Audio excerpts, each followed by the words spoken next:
విజయ్ కోసం ప్రశాంత్ కిషోర్ వ్యూహాలు.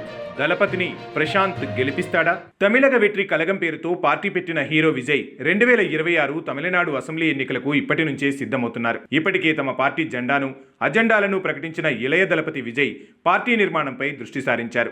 ఇక విజయ్ పార్టీ మొదటి ఆవిర్భావ దినోత్సవానికి ఎన్నికల వ్యూహకర్త ప్రశాంత్ కిషోర్ హాజరయ్యారు. ప్రశాంత్ కిషోర్ ఈ మీటింగ్ కి రావడం ప్రాధాన్యతను సంతరించుకుంది. ఇటీవలే విజయ్తో భేటీ అయిన ప్రశాంత్ కిషోర్ పలు రాజకీయ అంశాలపై చర్చించారు. 2026 తమిళనాడు అసెంబ్లీ ఎన్నికల్లో టీవీకే పార్టీ వ్యూహకర్తగా ప్రశాంత్ కిషోర్ పనిచేయబోతున్నట్లు ఆ పార్టీ వర్గాలు కన్ఫర్మ్ చేశాయి. గతంలో చాలా మంది రాజకీయ నాయకులకు, రాజకీయ పార్టీలకు ప్రశాంత్ కిషోర్ ఎన్నికల వ్యూహాల్లో సేవలందించారు.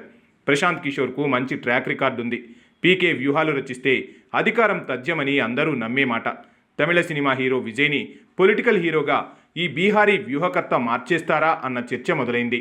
ప్రశాంత్ కిషోర్ ఇప్పుడు విజయ్కు ఎలాంటి సలహాలు ఇస్తారు, జనంలోకి దూసుకెళ్లేలా ఎలాంటి పదునైన నినాదాలు రూపొందిస్తారు అన్నదే ఆసక్తిగా మారింది.